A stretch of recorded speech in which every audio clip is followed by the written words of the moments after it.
Well, thank you. Thank you, everyone, for being here today. My name is Karen Mazurkiewicz. I'm the Vice President of Stakeholder Relations and Communications for Toronto Pearson. Today, Toronto Pearson CEO and President Deborah Flint will be providing an update on airport operations and the investigation following Monday's incident. We also have several representatives from our first responder agencies, as well as our COO of Toronto Pearson Operations. So behind me are Peel Regional Police Deputy Chief Mark Andrews, Peel Paramedics Commander of Operations Corey Tokach, Mississauga Fire Chief Darren Reetsey, and Toronto Pearson's Fire Chief Todd Aiken, and Khalil Laramet from our COO of Toronto Pearson. With that, I'd like to welcome Toronto Pearson CEO Deborah Flint, who will take a couple of questions after her remarks. Following that, our first responders are available to also answer some questions. Thank you. Thank you, Karen, and good morning to all. We are providing a third update this morning on yesterday's events as the accident transitions to the investigation phase, and I will share more on that investigation phase and what to expect shortly.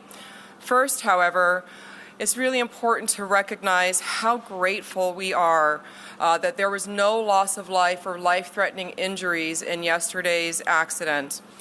You know, every time you board a flight, you are greeted by flight attendants and by flight crew often.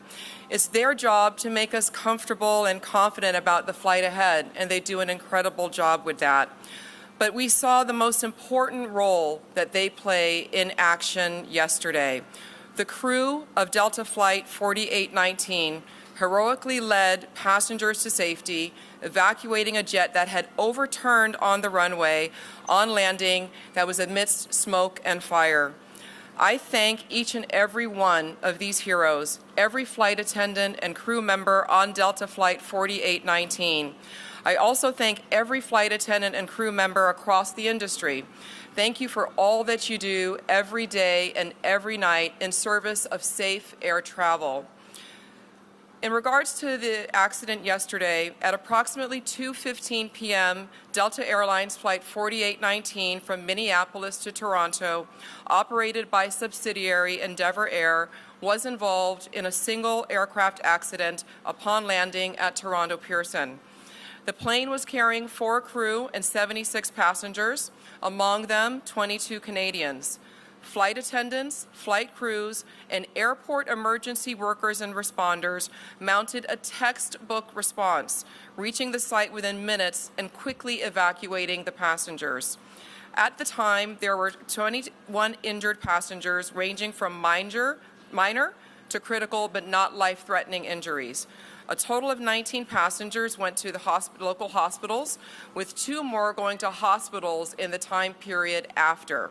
At this time, Delta Airlines has reported that 19 of those passengers have been released and 2 remain hospitalized. Our thoughts go out to all of the passengers impacted and their families. We have taken great time and care to extend care to each of the passengers that were here after the accident. That includes comfort as well as support in their emotional well-being in the hours since the crash. We have completed the reunification process for all of the remaining passengers, and we'll continue to care for them during this extended time. I will now give you more information about the operations at Pearson yesterday and what to expect in the days ahead. From last Thursday to Sunday, Toronto Pearson saw extreme conditions, 2 separate snowstorms. On Thursday and Sunday, we got more than 20 inches, 50 centimeters of accumulated snow. That is actually not typical. In fact, it is more snow within that time window than we received in all of last winter. There were many delays and cancellations across this part of Canada and the U.S. Northeast during this time, creating numerous flight delays and backlogs. At Toronto Pearson, 221 of 974 scheduled flights were canceled on Thursday. 75 of 1,012 scheduled flights were canceled on Friday. 128 of 937 scheduled flights were canceled on Saturday, and 371 of 987 scheduled flights were canceled on Sunday. Monday was a clear day, though, and it was an operational recovery day for Toronto Pearson, with 1,006 scheduled flights. The results yesterday, in due part to the accident, were 462 scheduled flights canceled and 544 flights operated. Let's now talk about the investigation and what to expect in the next few days as we pivot to this phase. Last night, 7 members of the Transportation Safety Board of Canada arrived at Toronto Pearson to begin the investigation. 13 more of those investigators arrived today. Members of the U.S. Federal Aviation Administration are also here on site, participating in the investigation. As it is a Mitsubishi aircraft, Mitsubishi will be here on site as well, and Delta Airlines has sent their GO team who are already here on site. So what does this all mean for operations at Toronto Pearson today and in the days ahead? Our Emergency Operations Center does remain open, though operations on the runways resumed at 5 p.m. Eastern Time yesterday. We have been in recovery mode since resuming flights at 5 p.m. yesterday, catching up on delayed flights, and that continues into today as well. We are currently without use of our longest east-west and north-south runways. This and ongoing expected additional weather conditions today will affect how fast we recover operations, particularly with departure of aircraft. We do expect that the investigators on site will be reviewing the aircraft on its current configuration on the runway for the next 48 hours. And we are looking to get to support that investigation and the removal of that aircraft off the runway, at which point we can do our inspections and then return that runway into service. Toronto Pearson will continue to provide you all with operational updates, but this is now an active investigation time, and you can expect to start hearing more from the investigating authorities about the accident that happened here. We expect that the Transportation Safety Board of Canada will be issuing a statement with more information around that later this afternoon. In closing, I thank the industry, the community, and all of our employees here and across the sector for all the work that they are doing to support this incident and those affected, and that they do every day. Air travel remains the safest form of transportation. We are proud of that record here, and at times like these, we're very grateful and thankful of how the community and the industry comes together as one. Thank you. We'll now take a few questions. Folks maybe can come up to the mics if possible, or if there's a mic in the audience. Okay. Sure. Hi there. Alex Capriello with News Nation. A question about the conditions yesterday. Obviously, you just explained the extent of the snowstorms that came over the past few days. Wondering if there's been any developments or any comment about what exactly it was like on the runway in terms of iciness or wind gusts. Last night we heard the fire chief say that he did not believe that that played a role in this crash at all. Is that still the theory here? And if so, do we have any developments on what caused the crash if it wasn't weather related? Okay.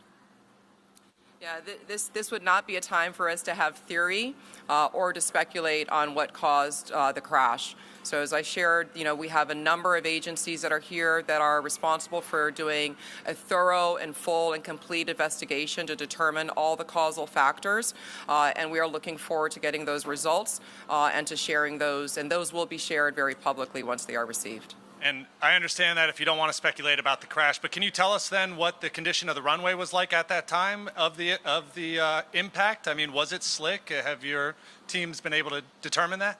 I look forward to sharing all of that information at the proper time. Again, those are all the details that are going to be covered during this investigation, and that is active currently. Hi there, Vio Sai from the New York Times. I have one question and a follow-up. Does air traffic control handle CRJs differently than other aircraft in crosswinds? The air traffic control is responsible, NAV Canada, for all of the aircraft activity here at Toronto Pearson and in the surrounding areas. They will have to respond differently themselves as to how they manage those aircraft uniquely. And then how do you decide to pause operations because of wind, and who makes that decision?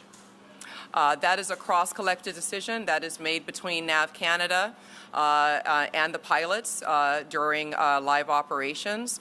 We are not pausing operations. We do have a slowdown in the operations due to 2 of our runways being closed for operations at this time, and those are the key contributing factors to the delays. Last question. There's no Delta or TSB representatives on the stage with you right now. Are you able to speak to why they're not present? We've been very much in communication with all of those involved, all of the agencies, Delta Airlines and others. We've all had quite extensive communication. They've been in our EOC, our Emergency Operations Center. So the system and the response to the accident is working as planned and going quite well with our partners. John Worrell with the Associated Press. 2 questions. One is the 2 people who remain in the hospital. Any timeline on how long they may remain? I do not have that information. Do you know what condition they're in? What we do know is that, again, 19 of those that were hospitalized are no longer hospitalized. The 2 that remain, none face life-threatening injuries from what we've been briefed and what Delta Airlines has released as well. And just finally, Deborah, given what we saw from all the videos that are on social media, and I'm sure what you've seen internally, how is it more remarkable that everyone was able to, survive this incident? There are so many factors that lead us to have gratitude today. Again, I cannot commend enough the crew, the flight attendants, pilots, and our emergency responders for their quick and effective response. It's really incredible, and when you see that aircraft, it just makes you really thankful for all the safety checks that go into running this one of the world's safest air transportation systems. Okay, we'll take questions now from the first responders, please. Good morning, Momin Qureshi from 680 News Radio. My question really is, last check, the wreckage was still out there on the runway. I just wanted to know if we know how long that will be out there and what kind of impact that's having on service here at the airport. Yeah, so as I shared, yes, that the remains of the aircraft will remain on the runway while the investigators are performing their reviews. We expect that could be about 48 hours. And so until that time, 2 of our runways will remain closed, and that is affecting the volume of traffic that we're having. So passengers should be looking and working with their airlines, checking our website for information on delays and potential cancellations as well for the next several days. Just as a follow-up to that, then, I've been upstairs, as many of us have, talking to passengers, and many of them, most of them, all of them really are understanding of the ripple effect, but are extremely frustrated by the lack of information or conflicting information. So just what do you say to your passengers right now who are trying to get themselves on flights to their destinations but are left feeling frustrated by conflicting information or a lack of information? We are here very much at the airport to support and provide passenger care for people that might find themselves here at their airport and have their flights disrupted. So we'll continue to provide that customer care for them. But in the interim, please do check with your airlines, check your website, and check your apps for your most updated flight information. Thank you. We'll move now to questions to the responders. Thank you. Yeah, sure. It's Shauna with City News. Can you talk a little bit about the response, how long it took fire trucks to get to the plane, and can you talk a little bit about the flame that we saw in the video and the smoke, and was it easy to put out? And just really take us through the response. All right, Todd. Yeah, thank you for the question. The actual time, it was a very quick response from Toronto Pearson Fire Emergency Services. Upon arrival, the crew did witness spot fires. They were able to quickly knock down the spot fires using the aircraft rescue firefighting apparatus. Once the fires were knocked down, the crews did make entry and perform primary search and rescue. The passengers were all evacuated, and then they were taken to a secondary location at Station 2 for triage with our mutual aid partners. Just a quick follow-up. Can you describe what it was like? Because we've seen videos of the passengers hanging upside down in their seatbelts. Can you maybe just describe what it was like to get these people, hanging, cut down, and out of the plane? I believe that most of the passengers self-evacuated at that time, and upon arrival, they were being escorted to a second location.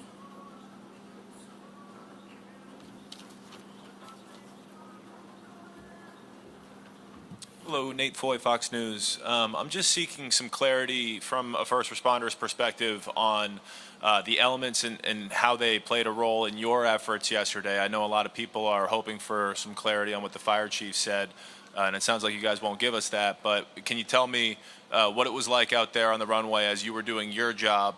Was the runway dry and the wind gust, how did it impact you?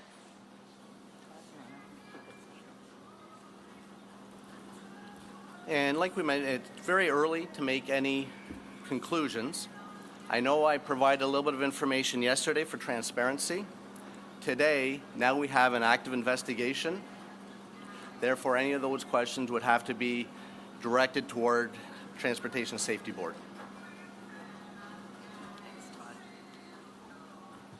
Hi there, Karen Lieberman with Global News. Besides the chief, I just wondered if any of the other first responders could speak to their own experiences and what you found and how you cared for some of these passengers. Sure. Thank you for the question. Mark Andrews, Deputy Chief with Peel Regional Police. I'd like to, before I answer the question, I'd like to say that our thoughts and prayers are with the 76 crew members and 4 passengers and their families that were impacted by yesterday's events, which fortunately had the best possible outcome for all of us. Our response as Peel Regional Police, we're the police of jurisdiction. We have a really robust presence here at the airport. We actually have a fully functioning division with 100 officers and civilians located. We have a presence on the public side and the private side. So we were able to respond in a very timely fashion along with our first responder partners. The conditions were difficult, but I will say this, that we regularly practice with our partners in fire and EMS and the GTAA and Transport Safety Canada. So we were prepared for this event, as extreme as it was.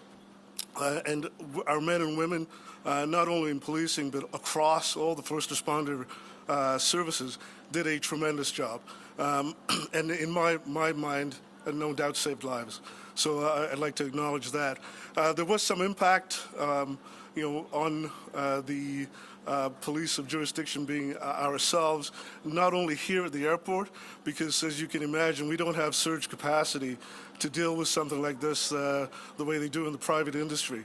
We had, at one point we had 50 police officers responding to the circumstances here at the airport and the surrounding environment.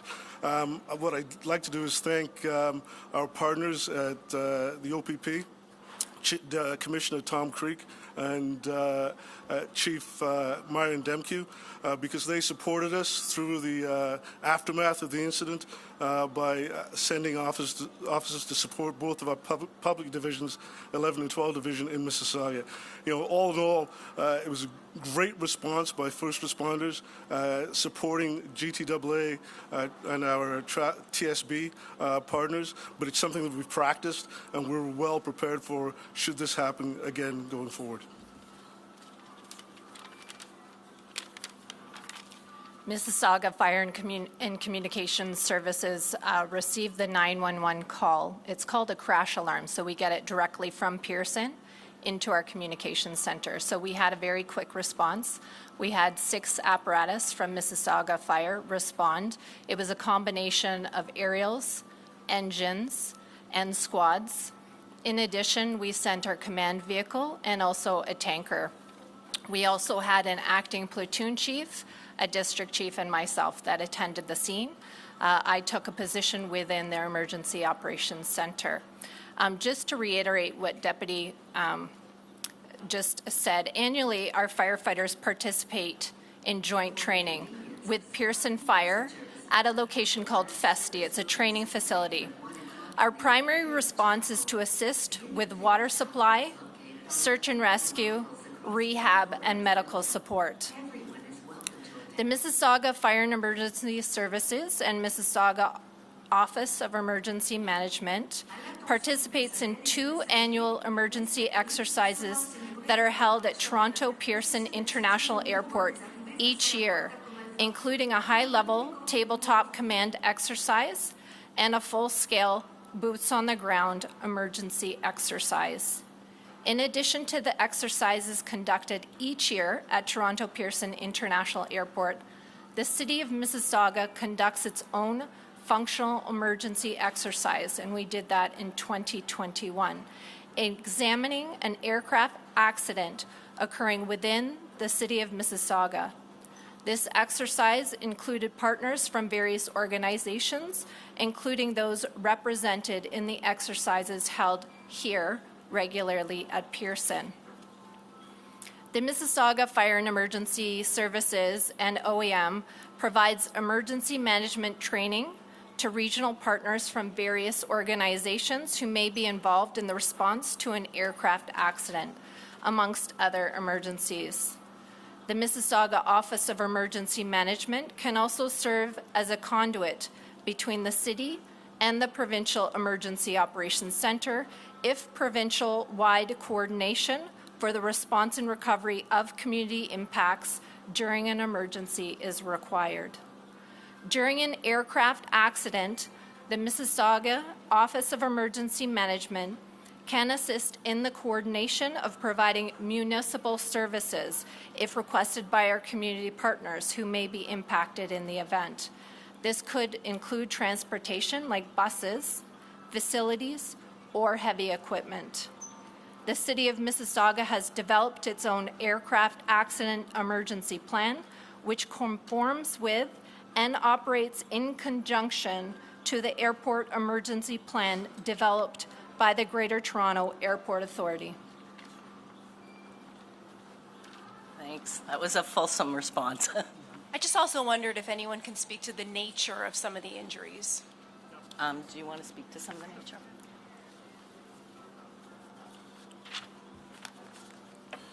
Good afternoon. My name is Corey Takach. I'm a commander of operations within Peel Regional Paramedic Services.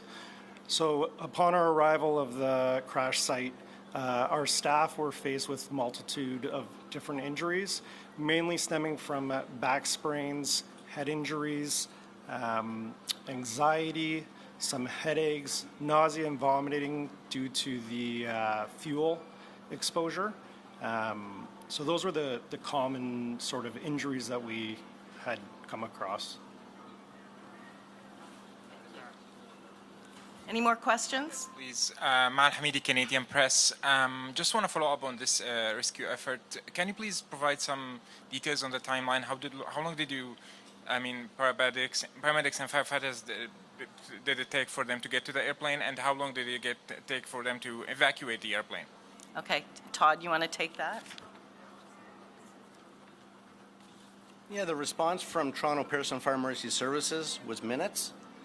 Because there is an active investigation, we won't be able to provide the details, but it was a very quick response from Fire Emergency Services as well as our response partners that just spoke. Can you please also comment on the role that flight attendants played in evacuating the airplane? We saw some videos on social media where basically doing their job, helping passengers get off the plane. Can you please comment on their role in this? Sure, absolutely. We train for such events. We're very well prepared and trained, and the firefighters responded textbook. They were able to knock down the fire. They're able to assist the passengers getting off the plane, and then performing triage and then response to the hospitals.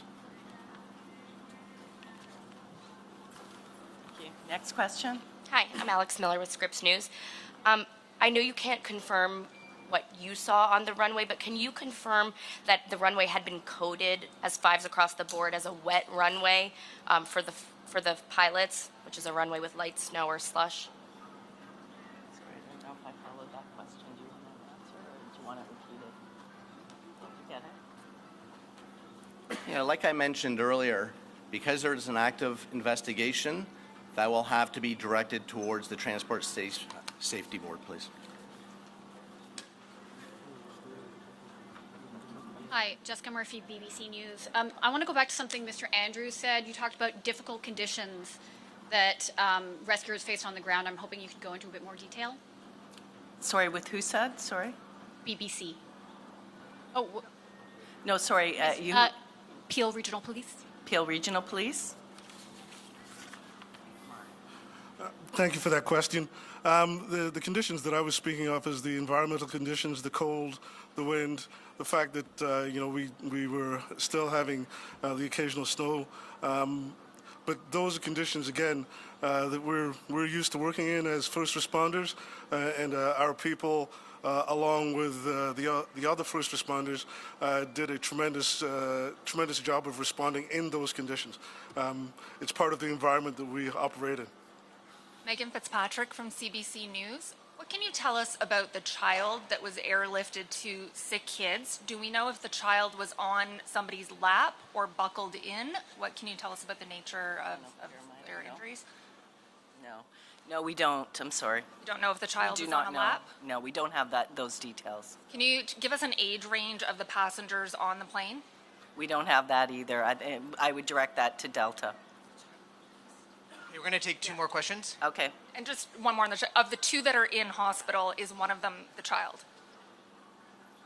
We're not sure either. I have a quick question for fire. Did fire responders fear the spread of the fire, and can you speak to the properties of jet fuel? How flammable is it? How much time did that give you to tame it?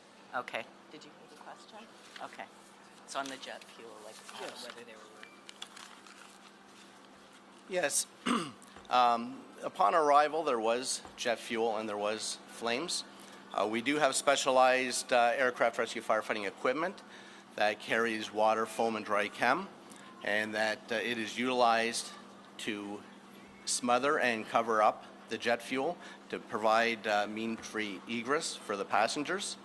So we do have the appropriate equipment and the appropriate training to mitigate that emergency. Okay, we'll take the last question.